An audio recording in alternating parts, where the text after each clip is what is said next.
Welcome to the Dorky Readings and Bloopers, featuring Blood Phoenix Rebirth, first book in the Broken World series. Chapter 10. The redhead stood outside the open doorway, his hands in his front jean pockets, looking at me musingly. The coffee fizzled on the burner. I retreated to the island, but didn't take my gaze off him. This dude didn't smell human. But he didn't smell like James, either. He smelled of fresh cut grass and leather. Strange. You were going to invite me inside? Offer me some coffee? He leaned against the doorframe and reminded me of the jocks from my old high school, although he was absurdly tall enough that his head brushed the top of the doorway. I was taught not to let strangers into my home, I said. Is this your home?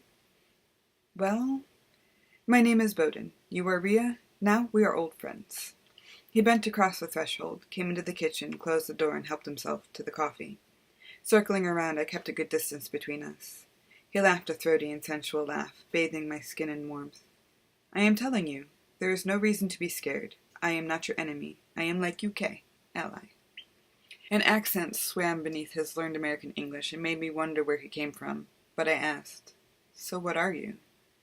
He smiled wickedly, and it ruined the attractiveness of his face. I am Leprechaun. That sent me into a paralyzing giggle fit. My stomach cramped, and I took too long to regain control of myself. Bowden's frown creased his face so that it resembled a creepy old Halloween mask.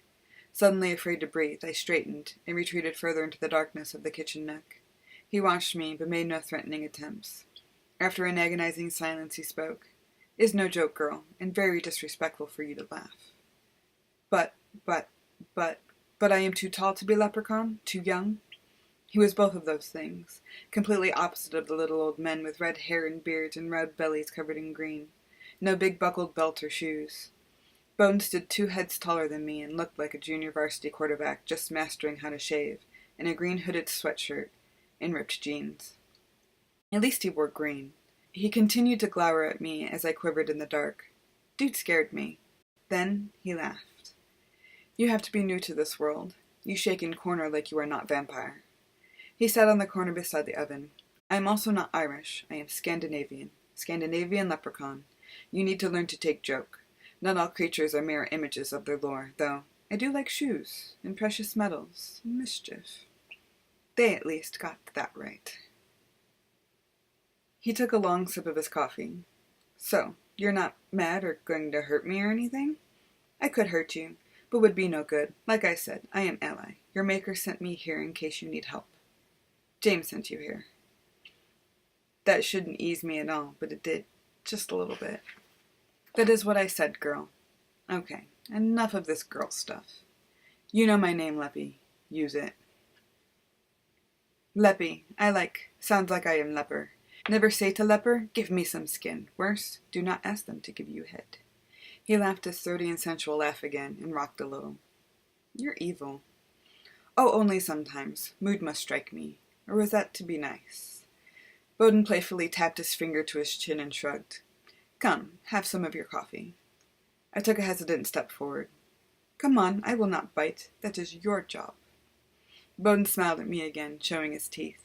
He would have been attractive if not for the creepiness of his smile and the fact that he was absolutely bonkers. I edged closer to him and made myself some coffee. He grabbed my wrist when I poured milk into my mug. Why ruin something so good with things that do not belong? I shook my head. What? He gestured to the milk. Yeah, coffee is undrinkable without milk and about a pound of sugar. After letting go of my wrist, Bowden made a grand gesture of frustration by throwing his hands up. What has happened to this world? He seemed serious, and it made me laugh. Mr. Giant Leprechaun actually cringed with each spoonful of sugar I added. I made it a little too sweet, just to watch him squirm. We sat in an awkward silence before Bowden broke it. Take me out to dinner? I am starved. Can we date? I'm sort of not hungry or up for a date with a new psychopath. I just want to go to sleep. Granted, cold hunger grappled my insides, but I didn't think he wanted to venture out with me to scrape and lick someone else to death. Sleep? Already? It's not midnight even. What kind of vampire are you? A tired one. I woke up at 3 this afternoon, and I've had a hard day. Up in daylight at days old. What kind of power do you possess? Power causes strife. You will see much strife, I am sure. Yeah, I'm sure of it too. I sighed. My body weighed a ton, and I didn't want to continue with the effort it took to keep my eyes open. Too bad the coffee affected my body like mud. Intuition told me not to explain that the phoenix part of me, from my father's bloodline, probably allowed me to wake up in the daylight. Friend of James's or not, dude was psycho. Wasn't there a saying about not trusting the psycho friend of the guy who murdered you? So yeah, I'll give you some cash if you're hungry, and you can go out and... I will order something and eat here. I am not to leave you out of my sight. All right, fine. You find a phone? If you do, order and I'll pay. I went upstairs and changed for bed, although bed meant a pile of pillows and blankets. Where was my new giant leprechaun chaperone supposed to sleep? Do leprechauns sleep? And why did James tell me I was going to be on my own in his note if he was going to call someone to babysit me? Especially that fried piece of psychosis. Pulling my grandfather's duffel from the closet, I took everything out of it. James packed me mostly clothes, a pair of sneakers I hardly ever wore, my journal, and a frame with a picture of my Grammy, Papa, my mother, and me in the hospital, taken right after my birth and right before her death. In the corner of the frame lay another picture of my mother, one taken while she'd been pregnant. She glowed. My mother had long blonde spirals and fiery blue eyes. She beamed with happiness. Had she known she would die having me? She couldn't have smiled that way, knowing. I repacked everything and went downstairs. Bowden lay on what was left of the island countertop with his feet dangling close to the floor and his hands behind his head. He whistled quietly, and the tune sounded cheery but eerie. "Girl," he said. "Rhea." He waved his hand at me. "I ordered Chinese food. Enough for you if you change your mind. If not, I will eat all. Should be here soon." The food arrived, and we both ate. Bowden consumed enough to feed a family of 4. Afterwards, I curled up to fall asleep while he polished off the food.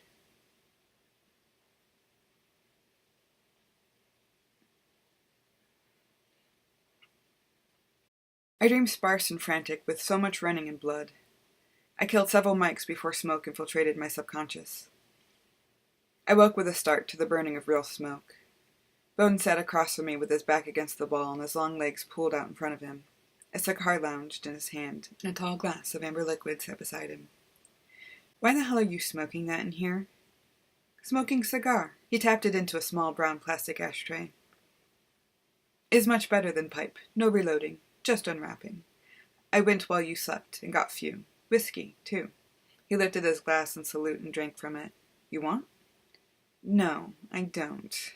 Can you take the asthma attack outside, please? You smoked out the whole room." "Asthma attack. You're a vampire. No asthma attacks." Bowden laughed lyrically and puffed on the end of his cigar. "How about an oversensitive nose?" I pinched my nostrils and pointed. "That smells disgusting. Can you smoke it outside?" "I will finish outside." He stood and bent to hold my chin. "Because you have such pretty red hair." His breath reeked and made me recoil. "Get off." I batted at his hands, but he kept hold of me. Mistakenly meeting his gaze sent a fuzzy energy to envelop my body. His golden eyes immobilized me as his touch traced the hollow of my neck. My lips parted involuntarily. I knew that, through the haze, but I also had a disobedient desire for his touch. His hand fanned out to my collarbone and followed the line of my necklace to my chest. I pushed up toward him, unable to reach his mouth. His touching my starburst charm slapped a spark against my skin and broke our eye contact. I snatched my necklace from his hand and pushed him away. He stumbled to his feet before I knocked him into the wall with a swift kick to the chest. Sliding to the floor, Bowden laughed. I tensed to fight like I'd learned in kickboxing, and his laughter twisted my stomach in on itself. "I apologize, my vampire friend. I could not help myself. Your necklace is silver, you see." His laugh lightened, and he reached for his cigar. "No idea why shocked for. Broke my spell on you." "I didn't know leprechauns could cast spells." "Girl, leprechauns are fairies. And is glamour. Difficult to perform on vampires, but I am very old, and you are young and susceptible." He puffed on his cigar once more, before he stood. "And yummy." "Did you just call me yummy?" Laughing in his eerie manner, Bowden took his whiskey and went outside.